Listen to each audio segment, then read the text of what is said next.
Je suis Akibo Bassabimoussé, consultant formateur en gestion des marchés publics.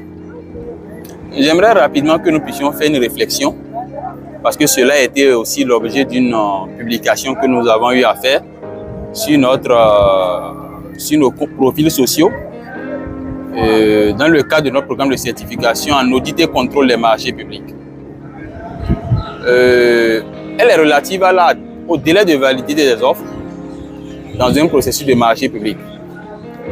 On sait tous que ce délai-là quand même pose énormément de problèmes parce que lorsque vous sortez de ces délais, vous êtes obligé là de demander aux entreprises de bien vouloir proroger leur offre, la validité de leur offre et ce qu'il y a derrière bien sûr, c'est la validité de la garantie de soumission qui va avec.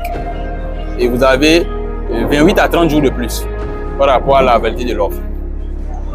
Donc ici, ce qu'il faut dire, c'est que lorsque les entreprises refusent de proroger, elles sont éliminées du processus.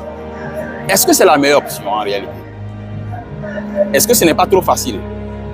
Une entreprise qui a déposé une offre, parce que n'oubliez pas, ce délai-là ne vient pas de l'entreprise, ce délai vient de vous en tant qu'emprunteur, en tant qu'autorité contractante. Et c'est encore plus compliqué de fixer ce délai quand vous êtes sur un financement bailleur parce que vous devez tenir compte des avis de non-objection du bailleur de fonds que vous ne maîtrisez pas généralement. Et c'est là où c'est très compliqué. Mais si nous revenons aux procédures nationales, c'est que ce délai-là, vous pourrez le maîtriser parce qu'il y a des délais pays qui sont aujourd'hui très bien réglementés et qui vous permettent de savoir à peu près le délai qu'il faut. Parce qu'il ne faut pas exagérer aussi pour ce délai-là parce que les garanties vont aller en conséquence. Donc c'est vous qui fixez ce délai-là. Mais quand vous sortez de ces délais, vous pénalisez les entreprises. Est-ce que c'est pertinent? Est-ce que c'est pertinent? Parce qu'il y a deux situations qui peuvent se présenter.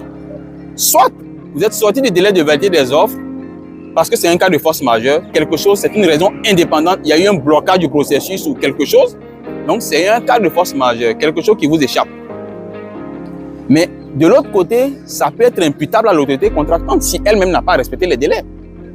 Donc vous ne pourrez pas, si vous voulez, ne pas respecter des délais et que cette sortie du délai de validité des offres vous soit imputable et que vous pénalisez les entreprises au lieu de reprendre le processus, de relancer le processus, de reprendre le processus avec ces entreprises. Alors, comment vous faites? La réflexion est lancée parce qu'aujourd'hui, il faudrait qu'on puisse savoir que les marchés publics, on nous le rappelle toujours, c'est un contrat synallagmatique. Donc, les droits et devoirs d'une partie et de l'autre partie. On ne peut pas mettre des dispositions qui pourraient être interprétées, je dis bien qui pourraient être interprétées comme des dispositions léonines qui vont quand même pénaliser les entreprises sans reconnaître la responsabilité de l'autorité contractante.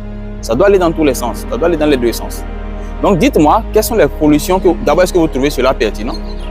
Et quelles sont les solutions que vous proposez pour quand même qu'on puisse rétablir l'équilibre aujourd'hui, sans être bien sûr l'avocat du secteur privé, mais j'estime que éliminer les entreprises comme ça, et parce que vous n'avez pas respecté vos propres délais, c'est un peu trop facile. Il faudrait qu'on puisse trouver des dispositions pour généralement situer les responsabilités, des mécanismes pour situer les responsabilités et avoir des mécanismes additionnels quand même pour faire ce processus-là dans les meilleures conditions.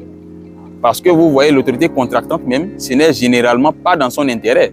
Parce qu'elle peut perdre des entreprises qui étaient pourtant compétitives et se retrouver avec des offres moins compétitives ou carrément non compétitives. Donc, c'est un débat qui concerne non seulement le secteur privé, mais aussi les acheteurs publics. Dites-moi en commentaire ce que vous pensez de cela, comment on peut l'améliorer. Est-ce qu'il y a des propositions que vous avez, des partages que vous avez à faire d'expériences et autres pour qu'on puisse en discuter.